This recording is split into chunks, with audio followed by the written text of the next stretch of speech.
Everybody's yo-yoing and it's awesome. And they have the first national yo-yo contest and they have the first world yo-yo contest in England.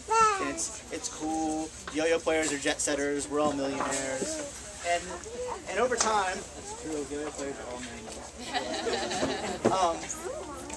And then over time, it just kind of slows down a little bit. It doesn't stop. It doesn't go away. But it's not as huge and exciting as it was during the 50s because technology hadn't really pushed it. So you push forward, and you get around to the mid-90s at some point, and a man named Dr. Tom Kuhn, he's a dentist in San Francisco, California, said, you know, it's cool that yo-yos spin for a few seconds. Maybe you get a minute out of this. Wouldn't it be awesome if I could get, say, minutes, multiple minutes out of the spin of my yo-yo? How would I do that? So he goes and he looks at all the things that spin for really long times, like cars and bicycles and skateboards and roller skates and all those sort of things. And he says, these things all have ball bearings in them. Wouldn't it be cool if I put ball bearings in my yo-yos? So we did. He got those same bearings that are in your skateboard and he's had them smushed down, and they're really, really, really tiny. So they're this big, this big, this big, this big, this big, this big. And now they're about this big. Can everybody see that? How little that hole is? That's super tiny. So then you put them inside the middle of a yo-yo, and this is what happens.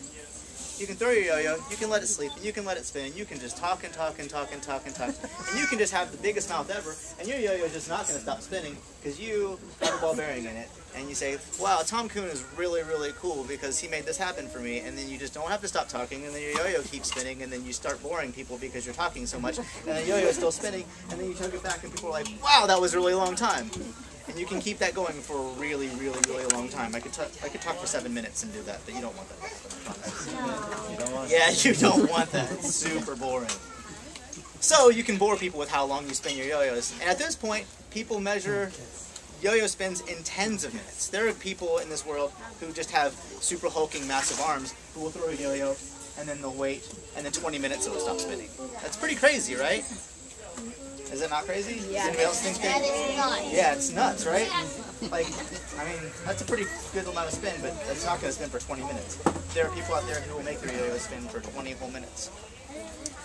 So that enabled people to have a lot more spin in their yo-yo tricks. That means that they can do more interesting tricks, things like the UFO. And then people were like, well, since I have all this time to spin with the yo-yo, I can do all kinds of things with it.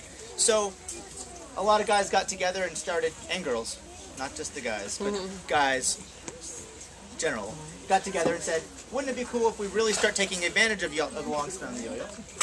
So they got fancy yo-yos.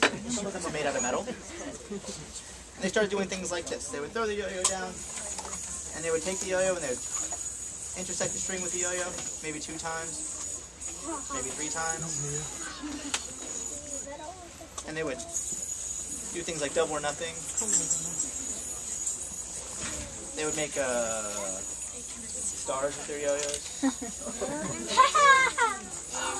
And they'd make cool picture tricks, like, if you can't go to France, this is what the Eiffel Tower looks like.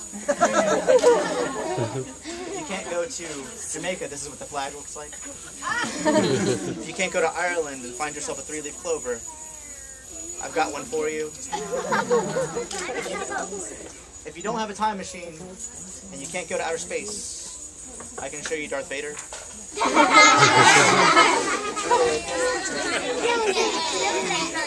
And that's all because the yo-yos could spin so very long, and you could do these crazy things like this. And you can take your hand off and wave at your crowd and say hello and catch it. And they decided that technology was the future of yo-yos. That there was this explosion of technology in yo-yos over the last 10 or 15 years where people were like, yes, I'm going to